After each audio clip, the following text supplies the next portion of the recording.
오늘 주신 하나님의 말씀은 요한복음 4장 9절에서 10절, 24절에서 30절까지의 말씀입니다. 사마리아 여자가 이르되 당신은 유대인으로서 어찌하여 사마리아 여자인 나에게 물을 달라 하시나이까 하니 이는 유대인이 사마리아인과 상종하지 아니함이로라. 예수께서 대답하여 이르시되 내가 만일 하나님의 선물과 또 내게 물 좀 달라 하는 이가 누구인 줄 알았더라면 내가 그에게 구원하였을 것이요 그가 생수를 내게 주었으리라. 하나님은 영이시니 예배하는 자가 영과 진리로 예배할지니라. 여자가 이르되 메시아 곧 그리스도라 하는 이가 오실 줄을 내가 아노니 그가 오시면 모든 것을 우리에게 알려주시리이다. 예수께서 이르시되 내가 말하는 내가 그라 하시니라. 그때 제자들이 돌아와서 예수께서 여자와 말씀하시는 것을 이상히 여겼으나 무엇을 구하시나이까 어찌하여 그와 말씀하시나이까 묻는 자가 없더라. 여자가 물동이를 버려두고 동네로 들어가서 사람들에게 이르되 내가 행한 모든 일을 내가 말한 사람을 와서 보라. 이는 그리스도가 아니냐 하니 그들이 이 동네에서 나와 예수께로 오더라. 아멘. 덴마크 철학자 중에 키에르케고르라고 하는 사람이 있습니다. 여러분도 아마 이 이름을 들어보신 적이 있을 것입니다. 그는 1813년에 태어나서 42세까지 짧은 인생을 살았습니다. 그렇지만 1849년에 아주 유명한 책을 썼습니다. 죽음에 이르는 병이라고 하는 책입니다. 이 키에르케고르는 이 죽음에 이르는 병이라고 하는 책에서 정말 우리의 삶에 사망에 이르게 하는 그런 질병이 무엇일까라고 고민을 했는데 그 병의 이름은 절망이라고 했습니다. 그렇지만 많은 사람들이 살아가면서 내가 절망 가운데 있다, 내가 절망에 빠져 있다라고 하는 것을 알지 못하고 살아간다고 했습니다. 실제는 내가 절망하면서 살아가고 있는데 내가 절망 중에 있다라고 하는 사실을 인식하지 못하고 살아가고 있다는 말입니다. 왜 그럴까요? 몇 가지 이유가 있겠지만 절망의 상황이 너무 익숙해지면 그럴 수 있습니다. 힘들고 어렵고 슬프고 고난한 그런 삶이 너무 많아서 익숙해지다가 보면 이것이 인생이고 당연한 것인가 라는 그런 생각이 들기 때문에 내가 절망 중에 있다라고 하는 것을 잊고 살 수도 있습니다. 때로는 일이 너무 바쁘고 분주해서 내 감정을 속이기 때문입니다. 사실은 슬프고 괴롭고 힘든 마음이 내 안에 있지만 일을 해야 되기 때문에 안 슬픈 것처럼 또 안 힘든 것처럼 그렇게 살아가기 때문에 내가 절망에 있다는 것을 알지 못할 수도 있습니다. 아니면 희망을 잃어버리고 소망을 잃어버렸기 때문에 절망의 감정도 느끼지 못할 수가 있습니다. 그런가 하면 내가 힘들고 어렵지만 다른 사람들보다 낫겠지. 나보다 더 힘든 사람들이 많이 있다라고 하는 그런 것 때문에 실제로는 내가 절망 가운데서 살아가고 있지만 절망을 그렇게 크게 느끼지 못할 수 있습니다. 그러나 여러분 내가 절망을 느끼지 못한다고 해서 내가 절망 가운데 살아가지 않는 것은 아니고 그 절망의 삶이 나에게 영향을 미치지 않는 것은 아닙니다. 키에르케고르는 또 이런 이야기를 합니다. 절망에서 벗어나려고 하지만 자신의 힘으로 벗어나는 것은 불가능하다 그랬습니다. 내가 너무 힘들고 어려운 인생의 절망의 길을 가고 있다라고 하는 것을 알면서 내가 여기서 빠져나가야지 아무리 그렇게 생각하고 의지를 가지고 노력해도 사람의 힘으로는 빠져나오기가 어렵다는 것입니다. 그래서 사람이 절망의 늪에 빠지면 나타나는 현상들이 있습니다. 대개 5가지인데 첫째는 우울함입니다. 불안하고 초조하고 뭔가 이유를 알 수 없는데 답답하고 이런 마음이 우울입니다. 이 우울함이 좀 진척이 되면 공황이라고 하는 증상이 나타납니다. 그것은 내가 어쩔 때 내가 정말 죽을 것 같다라고 하는, 견딜 수가 없어서 정말 죽을 것 같다라고 하는 그런 극도의 불안이 찾아오는 것이 공황입니다. 그런가 하면 이런 마음들이 있을 때는 우리는 분노하게 됩니다. 사람들은 분노하면 그것을 조절할 수 있는 능력들이 대부분 있습니다. 화를 내다가도 내가 화를 내면 안 되지 라고 하는 마음에 조절이 되는데, 이렇게 깊은 절망에서 살아가다 보면 분노가 조절되지 않습니다. 그것이 말로, 표현으로, 행동으로 나타나게 되는 겁니다. 그러면서 죄책감에 빠집니다. 내가 잘못했다라고 하는 그런 죄책감도 있고, 반대로 수치심도 있습니다.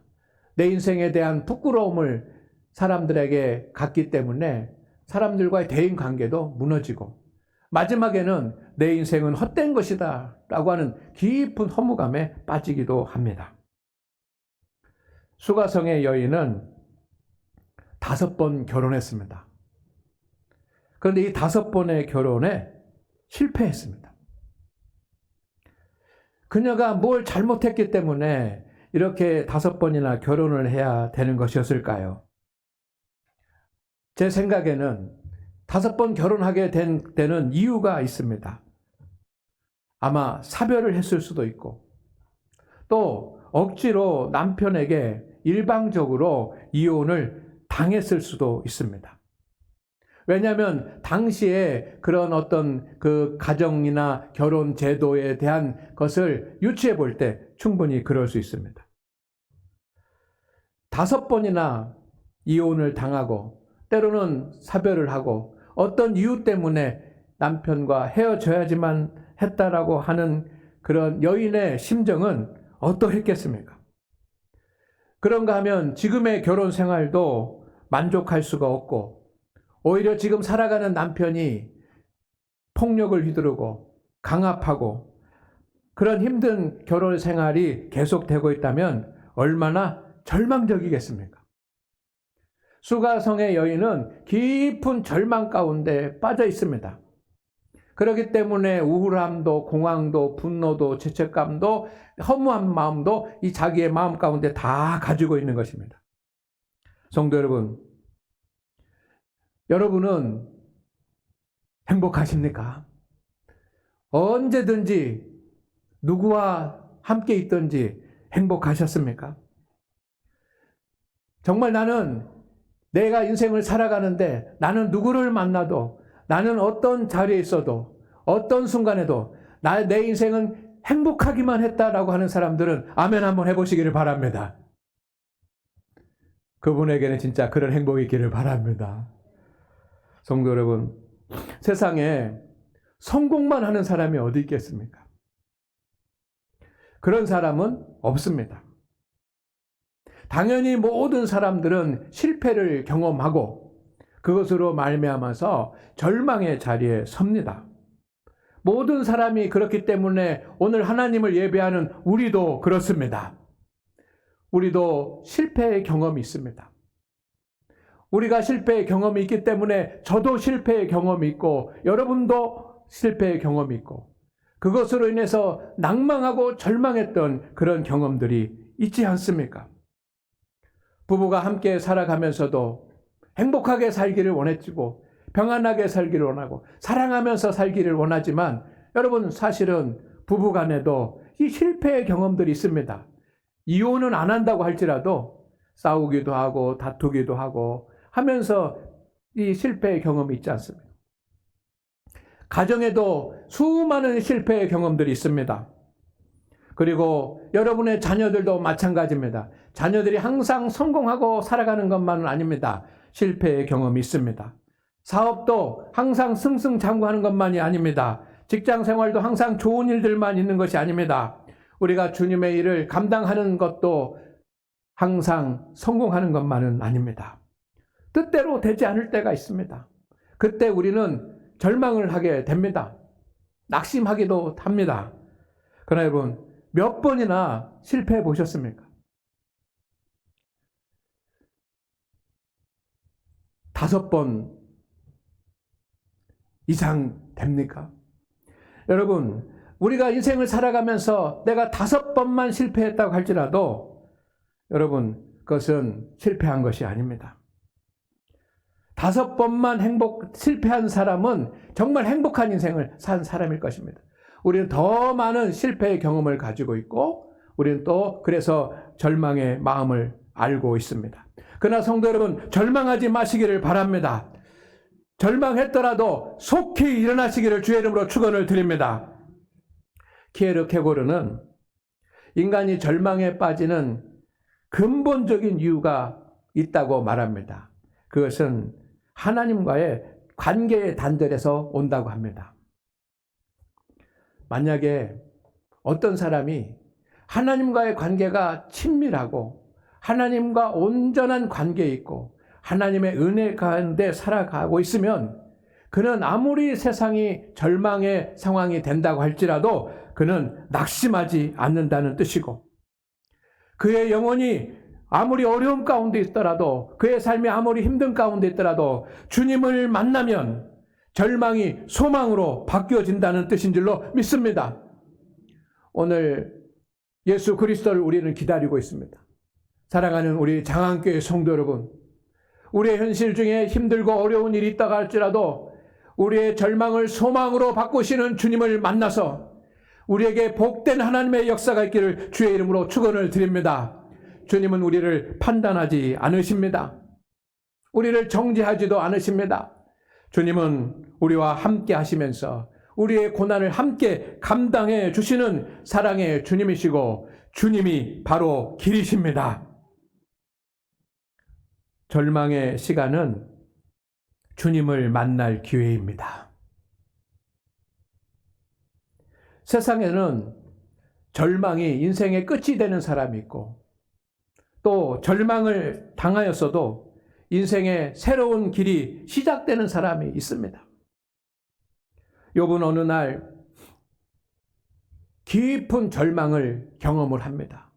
순식간에 그의 인생의 모든 것들이 다 무너졌습니다. 그의 인생을 한마디로 표현하면 절망입니다. 그러나 그 절망이 욥이 다시 하나님을 만날 수 있는 기회가 된 줄로 믿습니다. 그리고 갑절의 복을 얻었습니다. 그러나 사울 왕이나 가룟 유다 같은 사람은 그의 실수와 잘못으로 인해서 인생의 절망의 자리에 서게 됩니다. 그러나 그 실패의 자리, 절망의 자리에 섰을 때 그 절망의 자리가 인생의 끝이 되고 맙니다. 왜냐하면 하나님을 만나지 못하기 때문입니다. 수가성의 여인은 절망의 벼랑 끝에 서 있었습니다. 그녀는 결혼을 5번 했지 않습니까? 많은 사람들이 생각하기에 이 여인은 너무나도 부도덕한 그런 인간이기 때문에 결혼을 5번이나 했다. 어쩌면 간음을 해서 결혼을 5번이나 했다라고 상상할 수 있습니다. 그러나 성경에 그 어디도 그렇게 단정할 수 있는 그런 그 표현은 없습니다. 남편이라고 되어 있습니다. 이 남편이라고 하는 말은 이 여인이 아마도 정상적으로 5번 결혼했다는 뜻입니다. 사별을 했던 또는 어떤 이유로 이혼을 했던지 간에 그는 또 다시 결혼을 해야지만 했습니다. 왜냐하면 혼자 살면서 그냥 결혼 안 하고 살 수도 있었지만 당시에 여자의 몸으로 혼자 살아간다라고 하는 것은 불가능한 일이었기 때문에 누군가하고는 결혼을 해서 가정을 이루어야지만 살 수가 있었습니다. 그렇기 때문에 이 여인은 그렇게 결혼을 했던 것입니다. 여러 남자와 결혼을 할 수밖에 없는 그런 상황 가운데서 그의 인생에서 당하는 고난과 고통과 또 사람들에게 비난을 받고 조롱을 받는 모든 것은 다 이 여자가 감당해야지만 되는 그런 몫이었습니다. 지금 결혼한 남자도 그녀에게 위로를 주지 못하고 힘이 되지 못했습니다. 진정한 남편이라고 할 수 없었습니다. 그녀의 삶은 낭떠러지에 서 있었습니다. 우리도 이럴 때가 있습니다. 인생의 낭떠러지라고 하는 것이 무엇입니까? 내가 더 이상 노력해도 좋아지지 않는 그런 상태가 된다면 그것이 인생의 낭떠러지이고, 내가 무엇인가를 선택해서 하나를 선택해서 열심히 일하면 소망이 있다라고 판단되면 희망적인데, 선택할 것이 없을 때, 아무것도 선택할 수 있는 길이 없을 때 그것이 인생의 낭떠러지입니다. 아무리 노력을 해도 답이 보이지 않고 더 큰 시련과 위험이 몰려올 때 그때가 우리 인생의 낭떠러지 있는 것입니다. 야곱이 약복강에 멈춰 섰습니다. 형을 만나기 위해서 나가야지만 되는데 가족들은 약복강을 건너게 했지만 자신은 약복강을 건너지 못하고 그 자리에 엎드려서 기도합니다. 왜 가족들은 하나님 먼저 보내고 자신은 그 자리에 남았습니까? 지금 자신의 삶이 인생의 낭떠러지에 있었기 때문입니다. 왜냐하면 반드시 형 에서의 문제를 해결해야지만 되는데 그 해결할 길이 안 보이고 해결이 안 되면 큰 위험이 오는 것이 당연한 일이기 때문에 인생의 낭떠러지였습니다. 엘리야가 이세벨의 소리를 듣고 로뎀 나무 아래 쓰러져 있을 때 하나님을 원망하며 죽는 것이 낫겠다라고 그렇게 토로하고 있을 때 그것은 이 엘리야의 인생의 낭떠러지였습니다. 우리도 이럴 때가 있습니다. 그러나 주님께서는 우리 성도님들이 인생의 그 절망의 자리에 서 있을 때 주님은 찾아오십니다. 주님은 그녀를 급히 만나러 가셨습니다. 지금 수가성의 여인을 급히 만나러 가셨습니다. 원래는 사마리아 땅을 지나가지 않아야지만 되는데 그 사마리아 땅을 지나가면서 그 여인을 만나 주셨습니다. 예수님은 이 여인의 절망의 깊이를 아셨습니다. 인생의 여정이 어떠했는지를 다 알고 계셨습니다. 그 가운데 받은 수모와 상처가 얼마나 깊은지 알고 계셨습니다. 그의 힘과 능력도 알고 계셨습니다. 마음의 한계도 알고 계셨습니다. 그래서 예수님이 즉시 이 여인을 만나러 오셨던 것입니다. 그리고 제자들을 동네에 먹을 것을 사러 보내셨습니다. 제자들이 있으면 깊은 대화를 할 수가 없고 제자들이 있으면 오히려 방해가 되었기 때문입니다. 제자들을 돌려보내고 예수님께서는 이 여인과 1대1로 만나 주셨습니다. 사랑하는 우리 장안교회 성도 여러분, 그 주님이 여러분과 함께하고 계신 것을 믿으시기를 바랍니다. 여러분 앞에 계십니다. 여러분 곁에 계십니다. 주님께서 우리의 치유자가 되어주시고 우리의 절망을 소망으로 바꿔주실 줄로 믿습니다. 주님은 물을 달라고 하셨습니다. 그러나 물을 달라고 하는 예수님의 갈증이 문제가 아닙니다. 그렇게 말을 시작하시면서 예수님은 이 여인의 굳게 닫힌 마음의 문을 열어주셨습니다.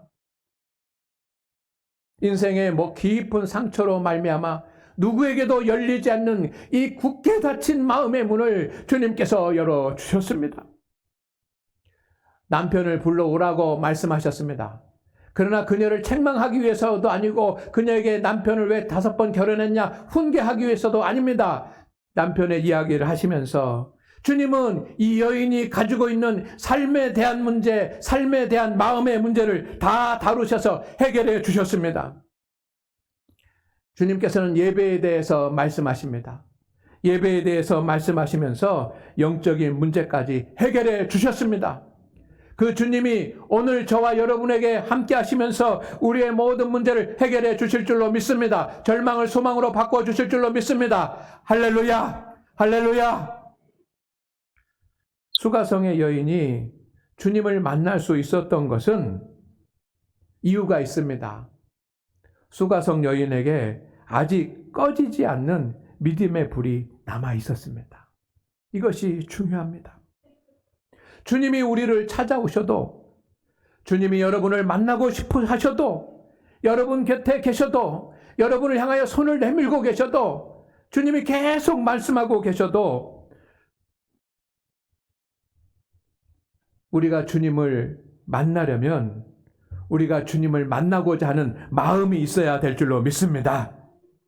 그래서 성도 여러분, 우리가 아무리 절망을 하게 되고 아무리 낙심하게 되더라도, 절망의 늪에 빠지더라도 우리의 심령에 꺼지지 말아야지만 되는 믿음의 불씨가 있습니다.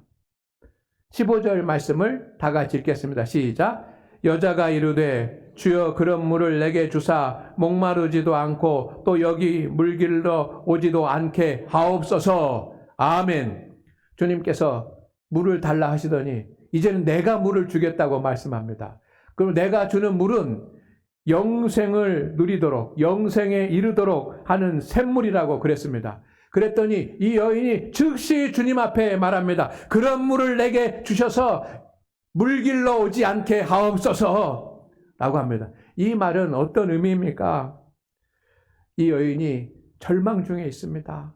낙심 중에 있습니다. 깊은 상처 가운데 있습니다. 깊은 인생의 우울함 가운데 빠져 있습니다. 그러나 그런 중에도 영생에 대한 소망을 잃지 않고 있었습니다. 아무리 작은 불씨지만 그 심령 깊은 곳에 하나님의 은혜를 사모하는 믿음의 불씨가 그에게 있었습니다. 그러니 주님이 만나주신 줄로 믿습니다. 그 믿음의 불씨는 사그러들지 않게 하기를 주의 이름으로 축원을 드립니다. 축원을 드립니다. 두 번째는 예배를 사모하는 믿음입니다. 20절 말씀입니다. 시작.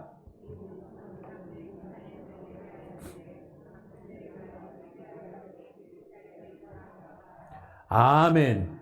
이 여인이 지금 자신의 절망의 삶으로 인해서 예배를 드렸는지 안 드렸는지는 알 수가 없습니다. 그러나 분명한 것은 뭐냐면 그녀의 마음속에 예배에 대한 관심이 있었던 것입니다. 예배에 대한 관심이 있다는 것은 예배를 사모했다는 것입니다. 예루살렘에서 예배하는 것이 맞습니까? 사마리아에서 예배하는 것이 맞습니까? 어디서 예배를 드려야 됩니까? 예배에 대한 아주 작은 소견이지만 여러분, 그 여인의 심령에는 절망 중에 빠져 있고 시련 중에 있고 우울함 가운데 있고 공황장애에 있고 남들을 앞에 나설 수 없는 깊은 내면의 심연의 침체 가운데 있지만 이 여인의 심령에 작은 불씨, 믿음의 불씨 하나가 꺼지지 않는 것이 있는데 내가 언젠가는 온전히 하나님 앞에 예배해야 되겠다라고 하는 그런 예배에 대한 갈망인 줄로 믿습니다. 여러분에게도 그런 예배에 대한 갈망이 불씨가 꺼지지 않기를 주의 이름으로 축원을 드립니다. 세 번째는 주님과의 만남을 기다리는 믿음입니다. 25절 말씀에 여자가 이르되 메시아 곧 그리스도라 하는 이가 오실 줄을 내가 아노니 그가 오시면 모든 것을 우리에게 알려주시리이다. 지금 그녀는 그녀 앞에 있는 분이 예수님이신 것을 알지는 못합니다. 아직 그가 예수님인 것을 믿지 않습니다. 그러나 그녀의 마음속에는 메시아가 오시면, 그리스도가 오시면, 그리스도를 만나면 모든 문제가 해결될 것이라고 하는 것을 믿고 있고, 이 말을 하는 것은 예수님을 만나기를, 메시아를 만나기를 간절히 소망했다는 것입니다. 절망이 있고, 절망 가운데 있고, 낭만 가운데 있고, 깊은 고난 가운데 있지만 그래도 그의 심령에서 꺼지지 않는 불이 있는데 그 불인 믿음의 불입니다. 주님을 만나기를 기다리는 믿음인 줄로 믿습니다. 이 믿음의 불씨는 절대로 꺼뜨리지 않기를 주의 이름으로 축원을 드립니다. 주님을 만나면 회복의 역사가 일어납니다. 주님을 만나면 치유의 역사가 일어납니다. 여인이 주님을 만난 것은 아주 짧은 시간이었습니다. 며칠, 3년 이렇게 만난 것이 아닙니다.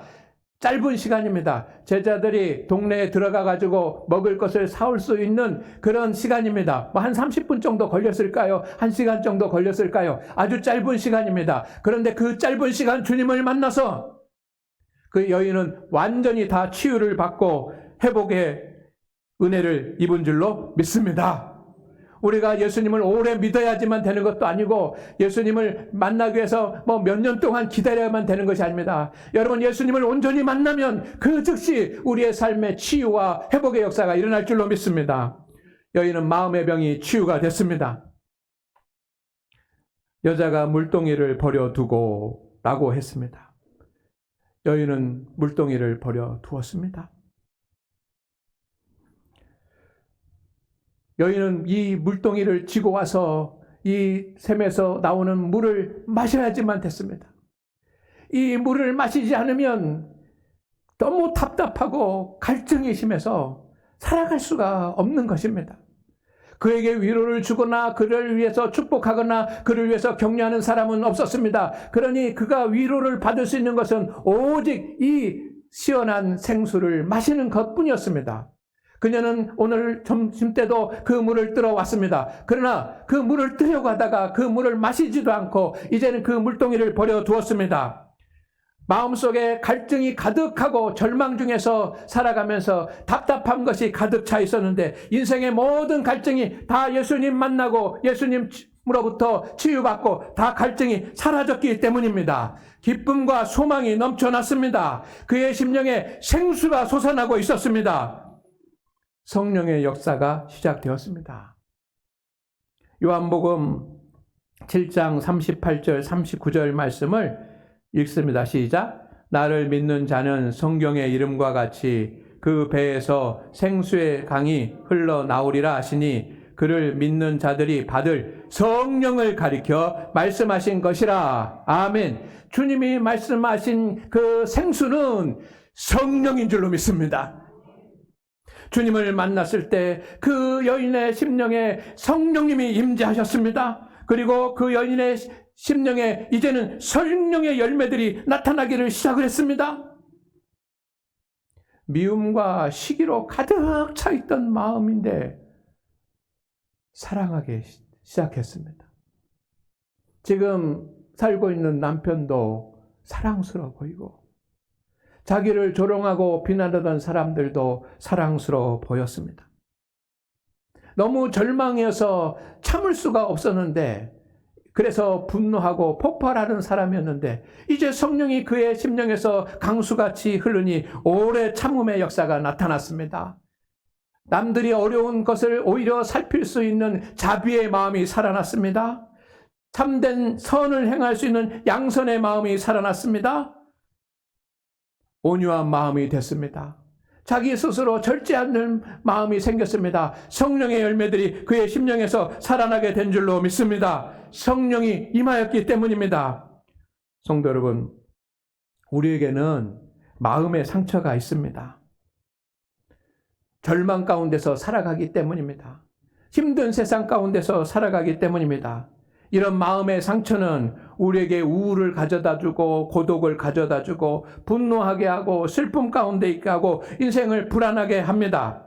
그런 이름으로 우리의 삶에 나타납니다. 그러나 주님께서 우리를 기다리고 계십니다.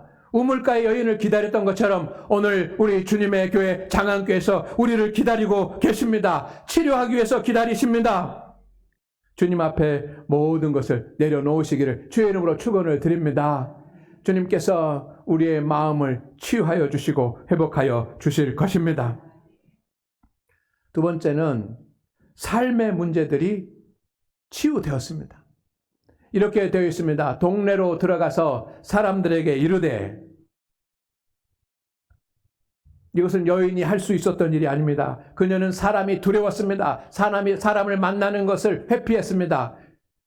절망에 빠지면 제일 먼저 나타나는 현상 중에 하나가 사람을 회피하는 대인 기피증입니다. 사람을 만나기 싫은 건 왜? 그 사람들이 계속해서 나에게 상처를 주고 힘들게 하고 어렵게 하고 비난하고 조롱하는 사람들이기 때문에 사람들을 만나기가 싫습니다. 그런데 이제는 사람들이 두렵지가 않습니다.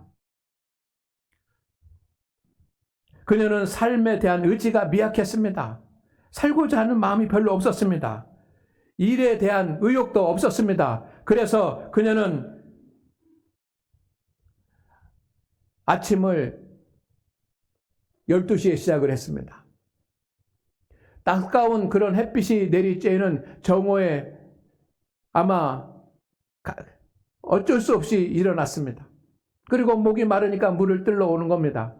지난 밤에는 한숨도 자지 못했고 아마 새벽에나 간신히 잠이 들어서 정오에 일어났을 것입니다. 그런 인생이었습니다. 사람이 두렵고 삶의 의지도 미약하고 그리고 삶에 대한 의욕도 없던 그가 이제는 마을로 들어가서 사람들에게 말하기를 시작합니다. 삶의 근본적인 문제가 해결된 줄로 믿습니다. 그녀는 사람들 앞에 담대히 나갔습니다. 인생의 시련과 아픔을 대하는 태도가 달라졌습니다. 문제에 끌려가는 사람이 아니라 문제를 해결하는 사람이 되었습니다. 그녀의 인생이 변화된 것은 당연한 일 아니겠습니까? 여러분, 우리 앞에는 여러 가지 인생의 문제들이 있습니다. 그러나 인생의 물질적인 문제, 병마의 문제, 자녀들의 문제, 사업의 문제, 우리들 앞에 있는 인생의 문제보다 더 큰 문제는 그 문제를 대하는 우리의 태도이고 우리의 마음입니다. 주님의 치유를 받으면 인생의 어려운 일들을 대하는 우리의 태도부터 치유가 되는 줄로 믿습니다. 앞에서 말씀드렸던 엘리야는 이세벨의 말 한마디에 꼬꾸라졌습니다. 절망의 깊은 심연 가운데 빠졌습니다. 그러나 하나님께서 그를 불러주셨고 하나님께서 그를 만나주셔서 그의 마음을 치유해 주셨습니다. 이제는 똑같이 이세벨이 죽이려고 그렇게 여러 가지 방법들을 사용하고 있는 생명의 위협 가운데 있지만 주님이 회복해 주시니 엘리야는 삶에 대한 태도가 달라졌습니다. 이세벨이 두렵지 않았습니다. 이세벨이 자기를 죽이려 해도 개의치 않았습니다. 그런 은혜가 우리 가운데 있기를 주의 이름으로 축원을 드립니다. 성도 여러분, 태도가 달라지면 삶의 문제들이 달라집니다. 주님께 여러분의 모든 문제를 맡기시기를 바랍니다. 우리는 우리 앞에 있는 골리앗이라고 하는 그런 문제들이 주님께서 우리의 마음을 어루만져 주신 사람에게는 어린아이처럼 보일 것입니다. 그리고 강하고 담대하게 살아갈 줄로 믿습니다. 그런 역사가 있기를 주의 이름으로 축원을 드립니다. 마지막 세 번째로는 그의 영혼이 치유가 되었습니다. 29절 30절 말씀을 읽습니다. 시작. 내가 행한 모든 일을 내게 말한 사람을 와서 보라. 이는 그리스도가 아니냐 하니 그들이 동네에서 나와 예수께로 오더라. 아멘. 여인은 구원의 주님을 만났습니다. 주님을 영접함으로 그의 영혼이 사망에서 생명으로 옮겨졌습니다. 구원받았습니다. 하나님의 자녀가 됐습니다. 그래서 하나님의 자녀가 누리게 되는 권세를 받은 줄로 믿습니다. 그러나 하나님의 자녀만 된 것이 아니고 한 걸음 더 나가서 영과 진리로 하나님을 예배하는 예배자가 된 줄로 믿습니다. 단순히 예배자만 된 것이 아니라 이제는 사람들에게 복음을 증가하는 전도자가 되었습니다. 하나님이 기뻐하시는 영적인 존재로 회복된 줄로 믿습니다. 성도 여러분, 믿음의 불씨, 절망과 낭망의 순간에도 주님을 만나고자 하는 그리고 예배하고자 하는 하나님의 은혜를 사모하는 믿음의 불씨를 가지고 있었던 그 여인에게 주님께서 찾아오셔서 그를 만나주셨고 치유해 주셨고 회복해 주신 줄로 믿습니다. 그럴 때 그의 마음의 문이 열렸고 마음의 모든 상처들이 다 치유가 되었을 뿐만 아니라 그는 그의 인생의 삶의 문제들을 대하는 태도가 바뀌었고 그러므로 그의 삶이 달라졌습니다. 그런가 하면 영적으로도 선 줄로 믿습니다. 믿음의 존귀한 자가 되었습니다. 오늘 예배한 우리 성도 여러분, 우리의 삶이 절망을 향하여 나아가고 있을 때 그 자리에 주님께서 서 계십니다. 그리고 우리를 치유하시고 절망의 삶을 소망의 삶으로 회복하실 것입니다. 끝까지 믿음의 불씨를 꺼뜨리지 않는 사람은 그 하나님의 역사를 볼 것입니다. 하나님 아버지, 오늘 우리를 구원하여 주시옵소서. 때로는 절망의 자리에 설 때가 있습니다. 소망의 자리로 인도하여 주시옵소서. 주님을 만나기를 소망하는 모든 성도들이 사마리아 여인처럼 수가성의 여인처럼 믿음의 불씨 꺼트리지 않게 하옵소서. 아무리 힘들고 어려운 상황이라도 영적인 은혜를 사모하는 믿음의 불씨가 꺼지지 않게 하여 주시옵소서. 주님, 어떤 절망의 순간이라도 온전한 하나님 앞에 예배드리는 예배자의 소망의 불씨를 꺼뜨리지 않게 하여 주시옵소서. 주님, 또한 아무리 힘들고 어려운 상황 가운데라도 주님을 만나주고자 하는, 주님을 기다리는 믿음의 불씨는 꺼지지 않게 하여 주시옵소서. 이 믿음으로 나가오니 주님께서 우리 성도들을 만나 주시고 우리의 삶에 함께 하옵소서. 예수님의 이름으로 기도드립니다. 아멘.